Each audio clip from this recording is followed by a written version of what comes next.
Hello! I hope you're doing good today. I've got a lovely story to read to you today from this book that is fairy tales and fantastic stories, and it's for children who like dinosaurs. So I hope that's you. This story is called Tom and the Dinosaur. I'll show you the picture.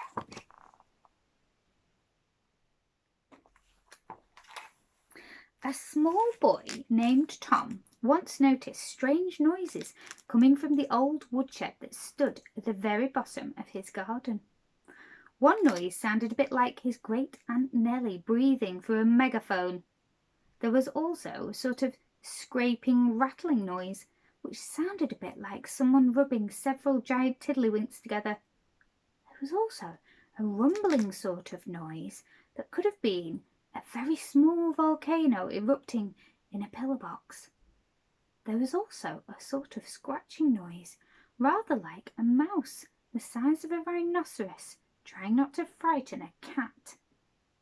Tom said to himself, if I didn't know better, I'd say it all sounded exactly as if we had a dinosaur living in our woodshed. So he climbed onto a crate and looked through the woodshed window. And do you know what he saw? My hat! Exclaimed Tom. It's a stegosaurus! He was pretty certain about it, and he also knew that, although it looked ferocious, Stegosaurus only ate plants. Nevertheless, just to be on the safe side, he ran to his room and looked up Stegosaurus in one of his books on dinosaurs. I knew I was right, he said when he found it. And then he read through the bit about it being a vegetarian and checked the archaeological evidence for that. It seemed pretty convincing. I just hope they're right, muttered Tom to himself as he unlocked the door of the woodshed. I mean, after 60 million years, it would be dead easy to mistake a vegetarian for a flesh-eating monster. He opened the door of the woodshed very cautiously and peered in. The Stegosaurus certainly looked ferocious. It had great bony plates running down its back and vicious spikes on the end of its tail. On the other hand, it didn't look terribly well. Its head was resting on the floor, and a branch with strange leaves and red berries on it was sticking out of its mouth. The rumbling sound, like the volcano in the pillar box, was coming from its stomach. Occasionally this Stegosaurus burped and groaned slightly. It's got indigestion, said Tom to himself. Poor thing, and he stepped right in and patted Stegosaurus on the head. This was a mistake. The Stegosaurus may have just been a plant eater, but it was also 30 feet long, and as soon as Tom touched it, it reared up onto its hind legs, taking most of the woodshed with it. If the thing had looked pretty frightening when it was lying with its head on the floor, you can imagine how even more terrifying it was when it towered 30 feet above Tom. Here's the picture.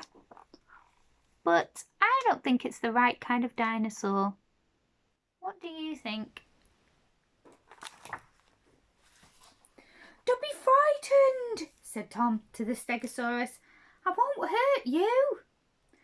The Stegosaurus gave a roar. Well, actually, it wasn't really a roar so much as an extremely loud bleat. Bah! Bah! Bah! It roared and then fell back onto all fours. Tom only just managed to jump out of the way in time as half of the woodshed came crashing down with it and splintered into pieces around the Stegosaurus. At the same time, the ground shook as the huge creature's head slumped back onto the floor. Once again, Tom tried to pat it on the head. This time, the Stegosaurus remained where it was, but one lizard eye stared at Tom rather hard, and its tummy gave another rumble. You must have eaten something that disagreed with you, said Tom, and he picked up the branch that had been in the dinosaur's mouth. I've never seen berries like that before, said Tom. The Stegosaurus looked at the branch balefully. Is this what gave you tummy ache? Asked Tom. The Stegosaurus turned away as Tom offered him the branch. You don't like it, said Tom. I wonder what they taste like. As Tom examined the strange red berries, he thought to himself, no one has tasted these berries for 60 million years. Probably no human has ever tasted them. Somehow the temptation to try one of the berries was overwhelming, but Tom told himself not to be so stupid. If they'd given a huge creature like the Stegosaurus tummy ache, they could very well be deadly to a small animal like Tom, and yet they looked so tempting. The Stegosaurus gave a low groan and shifted its head so it could look at Tom. Well, I wonder how you'd get on with 20th century vegetables, said Tom, pulling up one of his father's turnips. He proffered it to the dinosaur, but the Stegosaurus turned its head away and then quite suddenly, for no apparent reason, it bit Tom's other hand. Ouch! Exclaimed Tom, and hit the Stegosaurus on the nose with the turnip. Bah! Roared the Stegosaurus and bit the turnip. Finding a bit of turnip in its mouth, the Stegosaurus started to chew it and suddenly spat it all out. That's the trouble with you dinosaurs, said Tom. You've got to learn to adapt. Otherwise... Tom found himself looking at the strange red berries again. You see, Tom began again to the Stegosaurus, we human beings are ready to change our habits. That's why we're so successful. We'll try different foods. In fact, I wonder what fruit from 60 million years ago tastes like. Hey, stop that! The Stegosaurus was butting Tom's arm with its nose. You want to try something else? Asked Tom, and he picked up a parsnip from the vegetable patch. But before he could get it back to the Stegosaurus, it had lumbered to its feet and started to munch away at his father's prize rose bushes. Hey, don't do that! My dad'll go crazy! Shouted Tom. But the Stegosaurus was making short work of the roses, and there was really nothing Tom could do about it. He hit the Stegosaurus on the leg, but it merely flicked its huge tail, and Tom was lucky to escape as the bony spikes landed. The bony spikes on the end missed him by inches. That's a deadly tail you've got there, Tom exclaimed, and he decided to keep a respectable distance between himself and the monster. It was in that moment that Tom suddenly did the craziest thing he'd ever done in his life. He couldn't explain later why he'd done it. He just did. He shouldn't have done it, but he did. He pulled off one of the strange red berries and popped it into his mouth. Now, this is something you must never ever do if you don't know what the berries are, because some berries, like deadly nightshade, are really poisonous. But Tom pulled off one of the 60-million-year-old berries and ate it. It was very bitter, and he was just about to spit it out when he noticed something wasn't quite right. The garden was turning around. Tom was standing perfectly still, but the garden, indeed as far as he could see the whole world, was turning around and around. Slowly at first, and then faster and faster, until the whole world was spinning around him like a whirlwind. Faster and faster, and everything began to blur together. At the same time, there was this roaring noise, as if all the sounds in the world had been jumbled up together, louder and faster and louder, until there was a shriek, and everything stopped. And Tom could see once again where he was, or rather, where he wasn't. For the first thing he realised was that he was no longer standing in the back garden, or if he was, he couldn't see the remains of the woodshed, nor his father's vegetable patch, nor his house, nor could he see the Stegosaurus. There was a bubbling pool of hot mud where the rose bushes should have been, and in place of the house there was a forest of the tallest trees Tom had ever seen. Over to his right, where the Joneses' laundry line had been hanging, there was a steaming jungle swamp. But to Tom, by far the most interesting thing was what he found himself standing in. It was sort of a crater scooped out of the ground, and it was ringed with a dozen or so odd-shaped eggs. My hat, said Tom to himself. I'm back in Jurassic times, 150 million years ago. By the look of it, I'm standing right in a dinosaur's nest. At that moment he heard an ear-splitting screech, and a huge lizard came running out of the forest on its hind legs. It was heading straight for Tom. Well, Tom didn't wait to ask what time of day it was. He turned and fled. He had about as much chance of outrunning this lizard creature as he had of teaching Latin, which, as he didn't even speak it himself, was pretty unlikely. Tom had run no more than a couple of paces by the time the creature had reached the nest. Tom shut his eyes. The next second he knew he would feel the creature's hooked claws around his neck, but he kept on running and running, and nothing happened.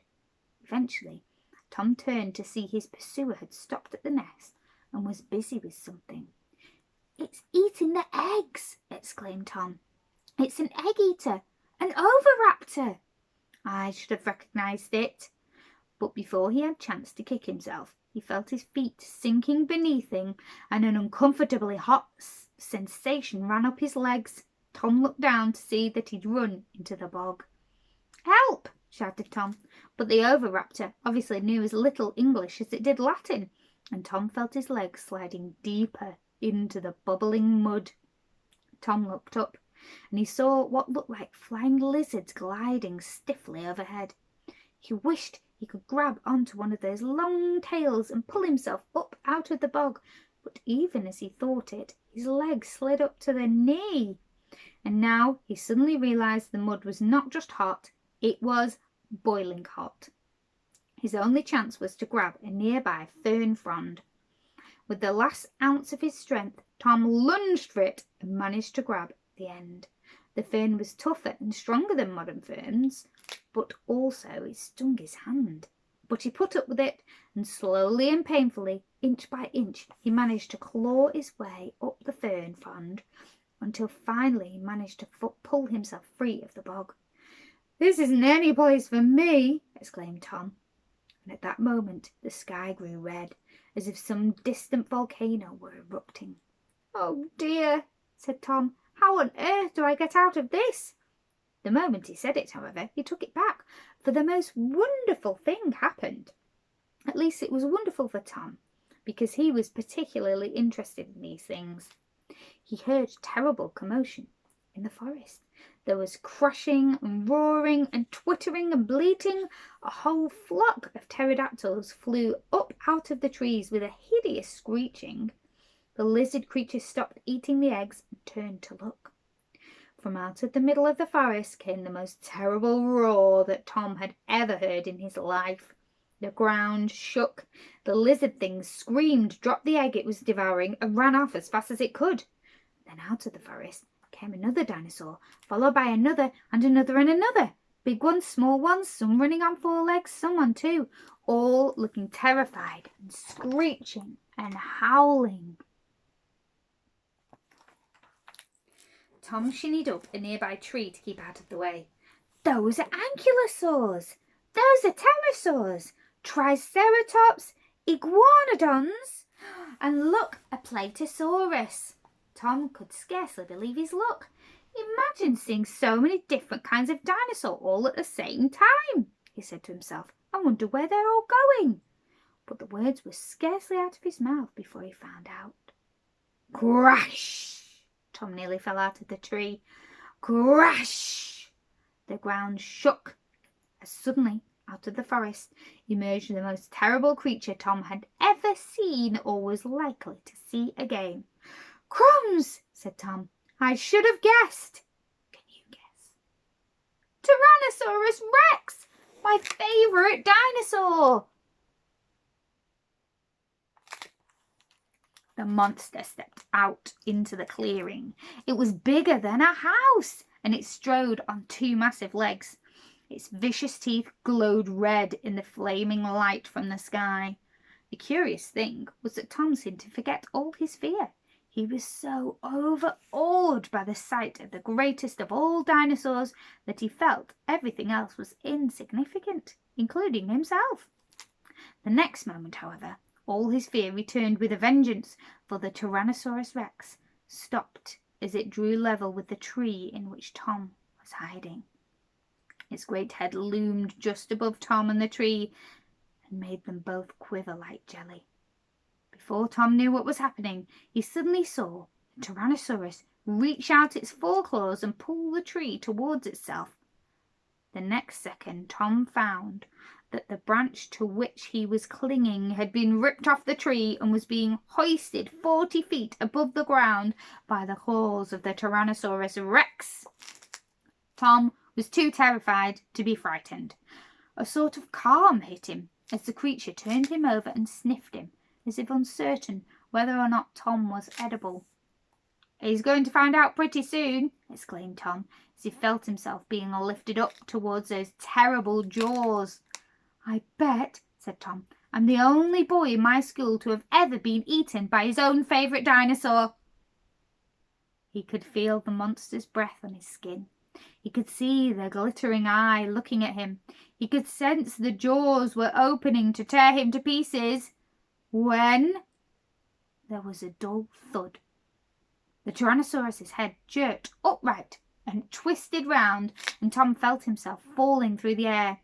The branch broke his fall, and as he picked himself back up, he saw that something huge had landed on Tyrannosaurus's back. The Tyrannosaurus leapt around in surprise and was now tearing and ripping at the thing that had landed on it. And now, as Tom gathered his wits, he suddenly realised what it was that had apparently fallen out of nowhere onto the flesh-eating monster.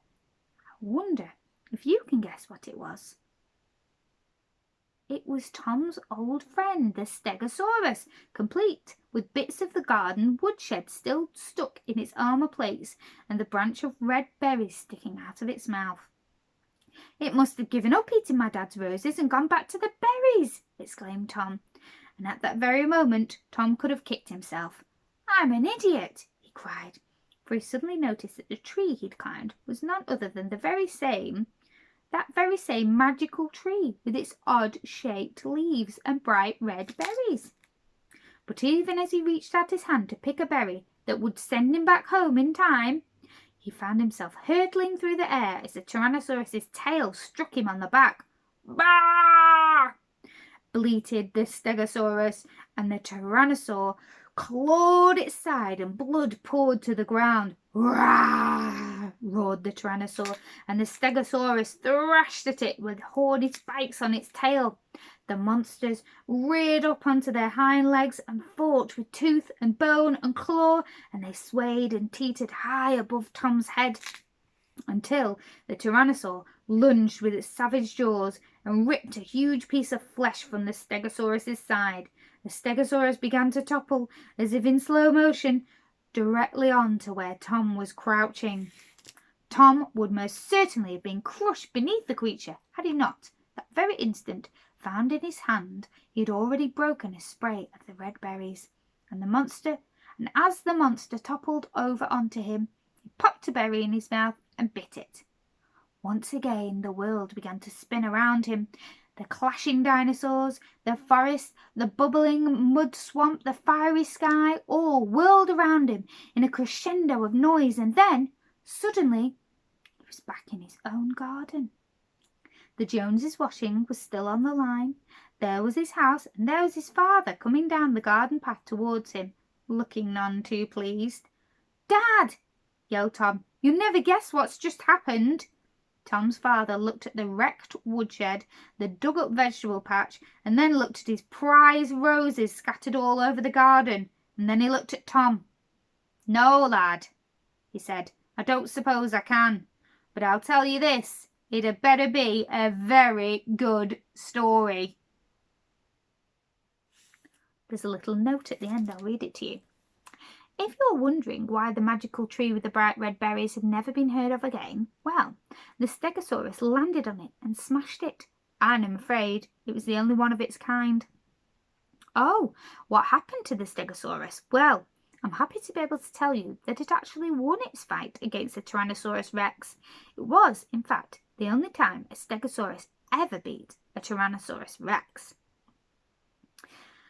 This is mainly due to the fact that this particular Tyrannosaur suddenly got a terrible feeling of déjà vu and had to run off to find its mummy for reassurance, because it was only a young Tyrannosaurus Rex after all.